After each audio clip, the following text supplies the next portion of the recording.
Hello, everybody. This is Christina Fasonic broadcasting live from Wheeling, West Virginia, like always, or like most of the time. And he is not here. He has no power. The power went out in his neighborhood. And it seems so strange because now I'm going to end up talking to myself instead of him. And he also said that, this just proves that I have the power in this Wakona thing. Anyway, so let me introduce our writer tonight. I'm really happy about this next writer. Tommy Dean is the author of the Flash Fiction Chapbook Special, like the people on TV, from Redbird Chapbooks. The editor at Fractured Lit, Dean's work has appeared in the Bull Magazine, The MacGuffin, The Lascaux Review, New World Writing, Pinhead Chapel, and New Flash Fiction Review. More notably, his stories have been included in the Best Microfiction 2019 and 2020. He is the winner of the Lascaux Review Short Story Prize in 2019, and you can find him at Tommy Dean Writer on Twitter. So, welcome to the show. How are you this evening? I'm good. Thank you so much for inviting me, Christina. Absolutely. So you have some short pieces for us tonight. Obviously, that's your thing. And we're all really looking forward to this reading. Awesome. Thank you so much. Yeah, really short. So the first one is called Conjuring Distant Planets, and it was published in the Milk Candy Review not that long ago. Faith stands in the backyard, listening to the tree limbs creak, wondering what it would feel like to have one drop on her neck. She thinks she'd like to feel all the pain this world has to offer her at once. The unknown is startling, a shadow that creeps around her house, like the whispered names of the unborn brothers she's never met. No documents, no pictures, but she can feel their presence. She finds them in the bent tip of the bladed grass, on the spectral shimmer of lighted chrome bumpers, hot to the touch. Since they hide and flitter, she tries conjuring up a pony, hands waving magically, lips mumbling phrases starting with hocus pocus and ending with divorce. The last one made her dad disappear, except for every other weekend. The pony she wants more than her dad, and though this makes her feel guilty, she doesn't give up until a pair of squirrels chase each other around the base of the tree and into the skinny arms that continue to hold up the sky. She's very interested in finding the seams of nature to report the unraveling of the universe. She waits for it to fall, for a star to settle next to their patio furniture, for one of her wishes to come true. Nature won't bend to her will, no matter how long she stares, eyes dry, until she cries her mother's voice a one-sided conversation with her best friend Becky, who her father calls a drunk, but only on the weekend, only while sipping from an amber glass bottle that spins the light across the ceiling, a smoky planet she can't reach but would love to visit. When she tells this to her father, he talks about astronauts, the way their spaceships blow up like firecrackers, how space is an idea, a way for scientists to gossip and spend his money. Faith says she'd like to spend his money, puts out her hand and taps her foot. Horses don't just show up in the backyard, you know? He holds his hand above hers, and she tries to ignore the way it shakes. Can you feel that? He asks. Yes and no, she wants to say, not sure which one is the key. Someday I'll teach you about electricity. I'll tell you about life and disease and the rot caused by oxygen. Does it hurt? She says. Only as much as you want it to, he says. She waits, hand poised, wanting something to appear, something flashy and bright, anything but these lies aimed like streaky meteors meant to make her feel better. And the next one I'm going to read is a creative nonfiction piece published in Pithead Chapel. It is called The Maintenance for Well-Cared Things. It's wet, windy, a dismal start to spring, but my son is digging a hole with a school bus yellow plastic trowel we purchased when we first took over the house because we thought we'd keep up with the landscaping. Continued maintenance of well cared after things like yards and driveways look easy, especially when you never see the work that went into this angle of perfection. He digs at the corner of the resurrection plant, exposing its roots while he looks for worms. There's an urge to push the dirt back in, to apologize to this plant, but it's just another sacrifice nature will have to make for the happiness of a child.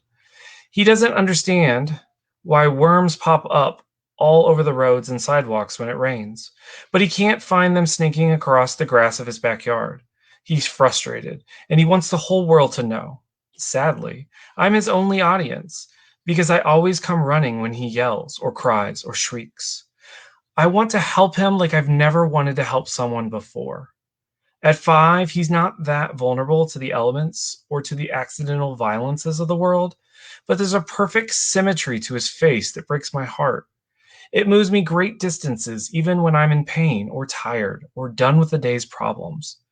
I should be teaching him independence, but that feels like letting go of the balloon string, watching the splash of color drift across the sky, and never knowing where it might land, but knowing it will fall to the earth eventually.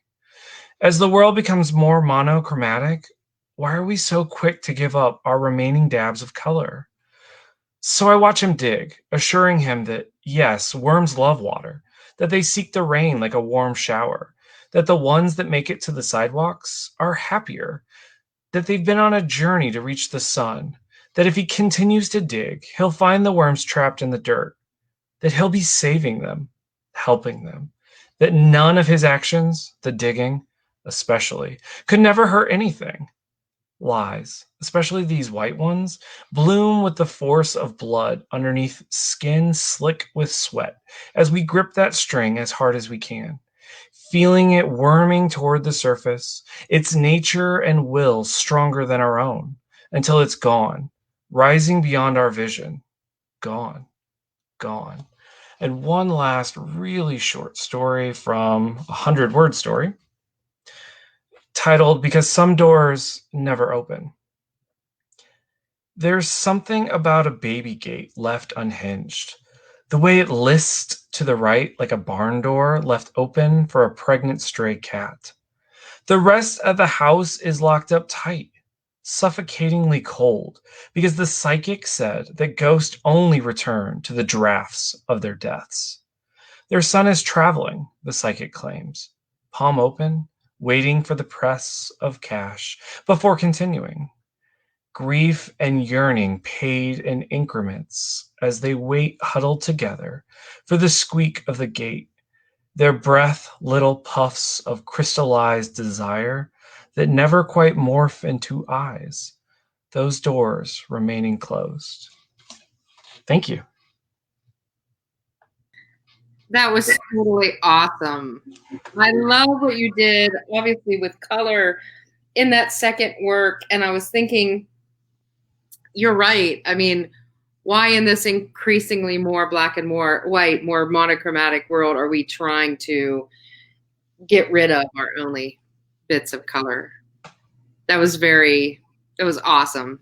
Thank you. You have some fans up in here. People you might know. Yeah, that's my mom.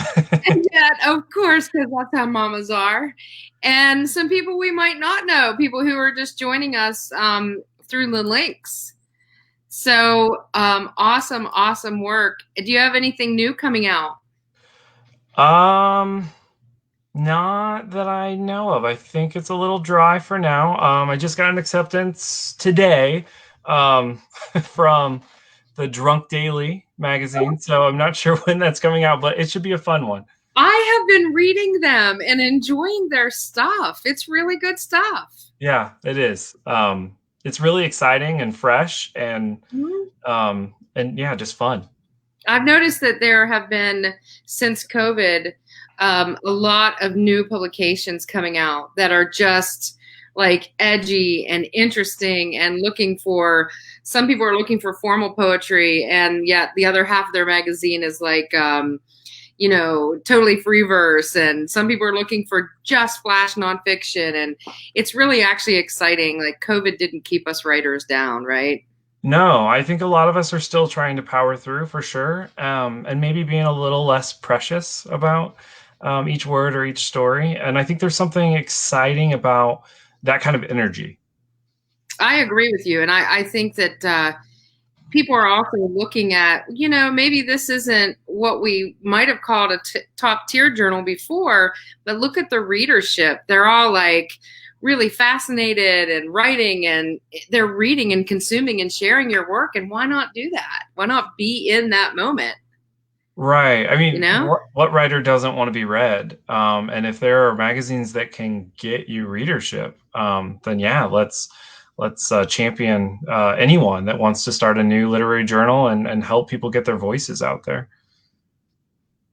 Absolutely, especially voices that we haven't heard before that we're not hearing regularly. So, all about it.